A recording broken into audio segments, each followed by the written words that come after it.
Okay, let's talk about some more semi-recent video game pickups. I have beaten every single game that I'm going to show in this video. Neat! First off, I know it contradicts what I just said, but I want to talk about two games that I beat that I don't actually own yet. I just rented them from the local library. The first one is Lollipop Chainsaw Repop. So Lollipop Chainsaw was originally released in 2012, and I'm very surprised that it got re-released in 2024, I think. Anyway, local library had it, so I rented it, played through it again. I loved it. This was originally written, the story was originally written by James Gunn, who was pretty unknown at the time. He worked for Troma before that, and now, of course, he's like a household name in the movie world. This is kind of like the Stellar Blade of 2012, where you're either going to be all in on it, or you're going to completely hate it. There are a couple costumes that didn't make their way over to the Repop version that were pre-order bonuses from the original release, but nothing was cut out like they did with the Dead Rising remake. There are two ways you can play this. There's the original version in full, and then there's also the Repop version, which I'm pretty sure what it says is it just tones down some of the violence.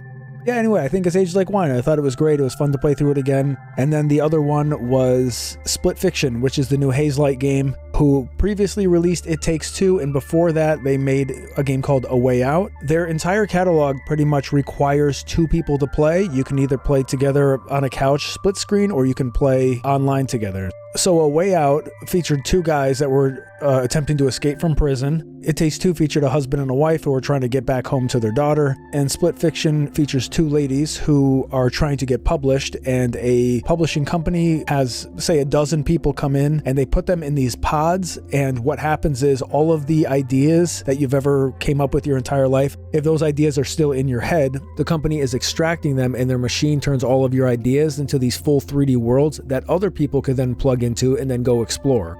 Anyway, one of the two girls freaks out, and she ends up falling into the pod with the other lady. So, okay, we have two, just to clarify, we have two ladies. We have Mio and Zoe. So Zoe is the fantasy writer, and Mio is a science fiction writer. Zoe goes into the pod, and then Mio freaks out and ends up falling into the pod with Zoe. So you play through both of their ideas. So you get the science fiction side of this, and you get the fantasy side of this, and then you find side stories throughout the game that are just kind of crazy at points. One of them you play as two pigs. One of them you play as like two teeth. Great game. I enjoyed it a lot. This company has a very unique vision, and I hope that they keep going further and further with it. And it makes people have to play together. You can't play these by yourself. Sure, at some point, I'm going to guess there's going to be someone who plays both parts of these on like two controllers simultaneously. It wouldn't surprise me, but they're not designed in that way.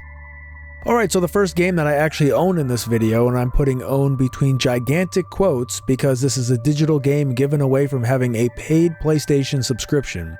This is Lies of P. It was a free game on PlayStation Plus in August 2025. I had beaten this multiple times previously when I had Game Pass. I loved it then, and I love it now. It's one of the best Souls-likes ever made. Before I go into any of the detail about Lies of P, I do want to say that I deem Lies of P to be a masterpiece. I'm not saying that means it's a 10 out of 10 perfect game, but it is a masterwork in my opinion. This is a Souls-like based around the adventures of Pinocchio. It's what the Disney movie is based off of as well. So the world of Lies of P is more in like the original Dark Souls, Demon Souls era, which is very heavily reliant on shortcuts. Dark Souls 2 and 3 kind of went away from that a bit. Bloodborne went back to it. And then combat-wise, you kind of have this combination of Sekiro and Bloodborne. So you have the different arms like you had in Sekiro, and also the parrying system is how you are supposed to play this. And then Bloodborne-wise, you have the quick step, you have the rally system, meaning when you get hit while blocking, you lose a chunk of health, but you can regain that health back by attacking. You pretty much have two purposes in this game. One is to obviously get to the end and kill the final boss, but the other is to experience the world and change from it, turning from a puppet into a real boy. Lies of P pretty much nails everything that it sets out to do. The world of Krat and the bosses are very well thought out and designed. Two things that I think could use a little tweaking. One, make the backstab as tight as it is in Dark Souls, and two, give me a few more frames in the perfect guard window. The Overture DLC released recently, so there's more to explore if you're looking for extra content. There was also an update that came out alongside Overture that added difficulty options. So if the regular difficulty, which is now called the Legendary Stalker, turned you off before, maybe one of the others will help the game click for you. Oh, I almost forgot, there's a cat that walks around the Hotel Nexus area that will warm up to you as you progress through the game, and in my opinion, that's worth the cost of admission by itself. Next up, we have 8 Doors, Aram's Afterlife Adventure. If you're wondering how I beat this and the game is still sealed, well, I bought this digitally probably 6 months ago when it was on sale for like $4, and I played through it then. And just recently I was buying something on some website, and this was in their clearance area for like $10. And I really, really like this game so much that I decided to just pick up a physical copy of it. This is the most wholesome game in this video. The story here is Aram, this young lady, her father dies, and she believes that he was not supposed to have died and he died too early. So she literally dives into the afterlife, into purgatory, in order to find her father and drag him back out and kill anyone who gets in her way. This is a Metroidvania Souls-like, and you play as this young lady, and she has a frog that will accompany her. And as you progress, you unlock new abilities and you find new weapons. And the idea is you just have to get to your father at the end and bring him out. By design, this falls into the same problem that I have with almost all Metroidvanias, that there's too much backtracking, and there's a lot here. There's 8 doors around the map, so those are your warp points, and from there you will be trekking on foot to explore the rest of the map. I've mentioned it probably before, I'm going to mention again, Blasphemous already fixed this problem, so there's really no reason for every single Metroidvania to still fall into this, in my opinion. I know that there are people who love the traditional idea of Metroidvanias, so that's what this is. It's just, for me, if you really want to explore the entire map and see everything, you are going to be seeing the same sites over and over and over again. The trophies in this are borderline sadistic. Normally when I play through games, I try to platinum them if I can, if they look like they're obtainable to me. There was a game called Hunt Down on the PlayStation 4, one of my favorite games of that era. The final trophy to get the platinum is pretty much unobtainable for like 99.9% of people, and that's okay. I'm not shaming the developers like some people have tried to do with that game, but it's just one that's kind of out of my ability. The trophy is for essentially beating the game without ever getting hit. You can take it level by level. It's not like you have to play through all 15 levels in one go. This has some trophies that are also crazy. One of them is for beating the game without ever dying. One of them is for beating it without getting any of the upgrades. Even though I'm able to beat a lot of the Souls games, I'm not like good at them. You're not going to see me speedrun them or do a no-hit run. I'm the guy who's crawling through the finish line at the end, not the one who's sprinting through. One thing I want to say is that some of the weapons you find have secondary abilities, like one of them will illuminate some area around you. If you're in the dark, it helps you see. There's another one that is an umbrella, and you can use it as a weapon to attack, but if you jump off something that's like high up, you can use the umbrella to float down and then kind of get to areas that you weren't able to get to before. There's one boss that you fight, and he calls down hail to rain on you and hit you, and if you open up the umbrella, it will deflect the hail. Great game. Great art style, great atmosphere. Check it out. All right, next we have SpongeBob, the Patrick Star game. I know when this originally released back in 2024, it was a bug-riddled mess. You can still look this up on YouTube, and there are people that will show you how broken this was when it came out. I ended up getting this from Woot relatively recently for like $10, and I have to tell you, I loved this game. I'm not going to call it a walking simulator. However, you're really just Patrick Star, and you're walking around Bikini Bottom and doing the tasks in the different areas. It's a very slow-paced game. And if you play fast-paced games like Lies of P or Elden Ring or whatever, games like this are nice to be able to just kind of kick back and relax and chill. This is one of those games that has weird kind of grab mechanics where Patrick can grab onto things like a building or a plane, or he can grab items. There's a button for each hand. You press a button to grab something and he'll hold on to them. And then when you press the button again, he'll let go of them. For the most part in the game, this really works well. There's only one part where you have to work at the Krusty Krab, and it's kind of awful. I did platinum this. It's not very difficult. There's lists throughout that show you what you need to do, what quests are available, and what things that you can go find around the world. I don't know, this is a fun game. It's been kind of fixed now. I won't say there's no bugs in it at all. There's different costumes that you can unlock. And there are options in this for if you like fall through the map, you can go to the start menu and select to be placed back where you would have been. And if you're searching for a chest like I was at one point and you can't find it, it's very possible that it also fell through the map. I know these are like insane things to say with a finished game that was released. However, there is an option to refresh the entire world So if you discovered a chest and you refresh the world, it will not reclose that chest and let you find it again. What it will do is if one of them somehow got moved somewhere from you or whatever and you can't find it, or actually fell through the map, which did happen to me one time, if you refresh the world, it'll put it back where it was supposed to be so you can go find it. So at least they put those things in place so you can fix it if you have to. There's different parts of Bikini Bottom that you can visit. You'll see a bunch of familiar faces from the SpongeBob show. This is just a quirky, low stakes, slow, enjoyable game. Alright, next is Five Nights at Freddy's Into the Pit. I bought this from GameStop when it was on sale for $20. I'm not the biggest fan of Five Nights at Freddy's, but it's actually insane how many games are in this franchise now. You had the original set where you sat at the security desk. You have the 2 VR Help Wanted games. There's even a racing game coming out, like a Mario Kart style game called 5 Laps at Freddy's. I'm not even joking. There are so many games in this series now, it's kind of crazy. And it's a whole different mix of genres too. Anyway, this is a side-scrolling 2D, retro-inspired exploration game. If you saw the video I did for the recently unearthed Animaniacs Hollywood Hypnotics for the Game Boy Advance, it's actually very similar to that, where you're walking around a world, you're picking up a bunch of items, and you're trying to find how they get used. The big difference here is you kind of have this cat and mouse thing where Springtrap is chasing you. So the story of this game, Into the Pit, is you are this young boy who goes to the local pizza place and jumps into the ball pit. It's set in current day, but when he jumps into the ball pit, he ends up coming out in 1985. And when he gets there, the place is much more lively. It's rebranded as a Fazbear Pizzeria or whatever. And that's when the animatronics start going crazy and they bite one of the kids in the restaurant. So you end up coming back to the current day by jumping back into the ball pit, and your father gets pulled in. So you have to go and save him.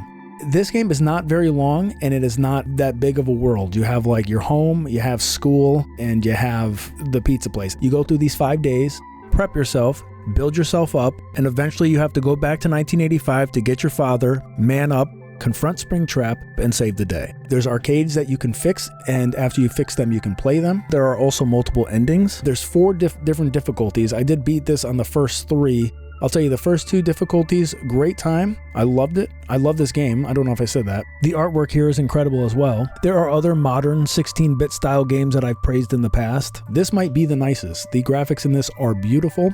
When you start getting on the later 2 modes that unlock once you beat the game the first time, I can see people not enjoying this anymore. If you want to experience this, just play on like the medium difficulty and you'll probably have the best experience possible. There is a part of this game where you have to get a screwdriver, and the one that is in current day has been neglected and not taken care of and it's rusted. So you have to go back to 1985, grab the screwdriver from there, come back to current day, and use it now. Very Chrono Trigger inspired idea. I love that. Yeah, in general, I think this game is great. I think it looks beautiful. It's a nice addition to the Five Nights at Freddy's lineup of games, a different style, so you don't all have the same thing. And I hope they make more of these. Next, we have Hellboy Web of Weird. I realize in the game it's pronounced word, but I always read it as weird, so that's how I'm going to say it. This is the collector's edition, which just means that it came with an art book. This is a nice collector's edition. For me, I don't really need the big Borderlands 2 like loot box collector's edition that they have. And this is even nicer because Hellboy is obviously started as a comic book, which is what this is based off of. So it has beautiful art in here. And in general, this game is beautiful. It's cel shaded. I guess I should tell you what kind of game this is. This is a 3D brawler roguelite. There are some things that I like about this, and there are other things that I absolutely hate about Web of Weird. I don't want to be mean to any of the devs, but there's probably nobody on earth that I would recommend this game to. I've played through this, and I just don't know who would really be into a game like this. It's one that's made for a very specific person, and not necessarily even for a Hellboy fan. This does have one of the craziest gamer drop-offs that I've ever seen in a video game. Just the first boss has like a 45% trophy completion, and beating the game is like single digits. Killing the final boss has a trophy completion of like 2%. Even though there are some people playing this, there's not many of them that are finishing it. So the way Web of Weird works is you have 4 areas, and they each have 2 tiers. So you'll fight through the first tier, you'll get warped to the second, and then there'll be a boss at the end. You kill the boss, you finish the area, you do that 4 times. Then you're going to replay all 4 of those areas, but they're going to add a corrupted 3rd tier on. And then at the end of the 3rd tier, you have to destroy a machine. You do that 4 times, and then they string all 4 of those corrupted tiers together. You have to destroy the 4 machines, you fight the final boss, and you win. I actually did not think that I was going to be able to beat this game as quickly as I did, but I don't think that it was easy. I would think I was just able to line everything up the way that I needed to, level up my character properly, because this is a roguelite, meaning you can go back in with the upgrades that your character has gotten outside of the world. Even though I didn't die that often, there were times where I was limping out of levels and I was barely making it to the end. Really what they need to do is give you more money, or what they need to do is make things a little cheaper, because there are times where you're not going to be able to upgrade things for quite a while. You might say like, oh yeah, well it's a roguelite, that's the point. This is not a game that's like Hades that is going to have infinite replayability for people. I'm telling you, if you even get people to finish this game once, it's going to be a miracle. Nobody is going to be sitting there grinding this like people do with Hades. This is not going to have the replayability like that. One of the biggest problems I have with Web of Weird is just how slow it is. Like every single thing here is so slow. This really needed a speedrun option. Hellboy in general is like a hulking dude, so he's slow. Every time you pick up an ability, there's a whole conversation you have to go through. Like, I don't care, just give me the ability. Then when you pick up a key, he can't just pick it up and keep going. He has to stop, make a quip about something, then pick the key up and then go. You want to climb up something? It takes a second to just track on to the thing you want to climb. Then he has to, it's just so slow. It's so slow. Everything about this game is slow. And there are bugs in this. There are times where I was being warped to like a corrupted tier. So I've done the first 2 tiers of a level and the floor just didn't load in the corrupted tier and Hellboy just fell to his death and they kicked me out. You have to remember, anytime you die, no matter where you are in these, you have to start from the beginning again.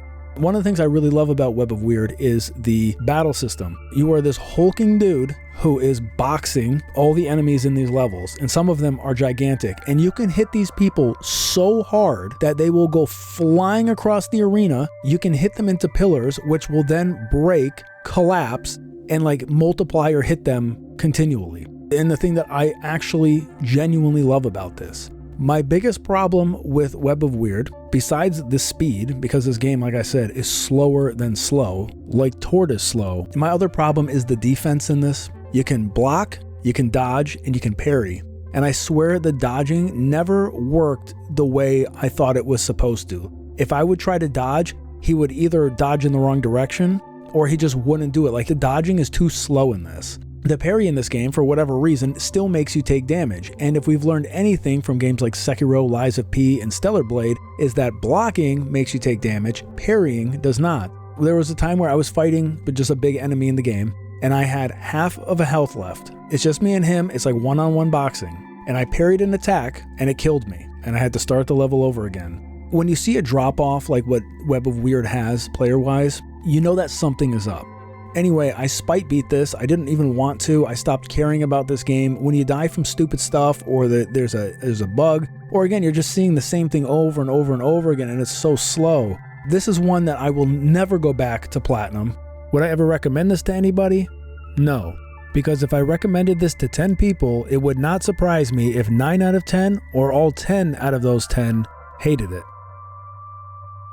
Alright, and we'll wrap this up with one of the games of all time, Dark Souls Remastered. This is the Switch version, which was going to run you about $40 if you want a physical copy of it. Before I bought this, I had already platinumed Dark Souls on PlayStation 3 and PlayStation 4. It's one of, if not the most popular games of the 2010s. Anyway, this version is good. I don't have really any issues with it as far as the execution goes. I know there are some people who are not a fan of Dark Souls Remastered. However, I'm pretty sure that this is the only time that the DLC, Artorias of the Abyss, has been available physically in North America. So even though some people still prefer the original or their Prepared to Die edition, it deserves to exist for that reason alone. The biggest issue with the Switch version is when I played through this, I played online, and it was pretty much dead.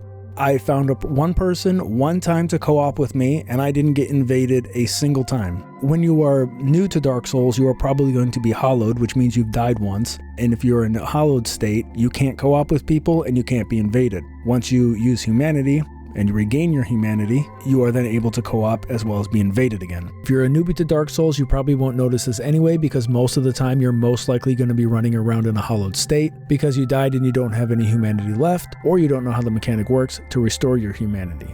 Besides that, I played through this, I went through the DLC as well, and it's just as good as it's ever been. My big issue with it is just the online components. Even though they are there, it just doesn't seem like anybody's really playing this online. After I finished this, Dark Souls happened to be on sale on Steam for $20, so I bought it there and ran through it multiple times again. And I will tell you, the online is night and day between PC and Switch. There are co-op symbols everywhere. There are some just in the middle of the road, not even near a boss, where people are just down to co-op. Invasions also are at like an all-time high. There are certain bottleneck points where people are going to invade you more than other places. One of the things you'll start to understand the more you play Dark Souls is just how much fun, charm, and life the co-op and invasions really add to this game. If you want to play this on Switch, it's fine, but yeah, you'll be paying a premium for this version, but it has kind of the least amount of entertainment value. From what I experienced, the online is just completely dead on the Switch. So those are my semi-recent video game pickups. Anyway, let me know what you picked up recently, if you played anything here, if you think I should play something. Stay nerdy, I'm out. Getting your nerd on, getting your nerd on, getting your nerd on. I got a raging nerd on.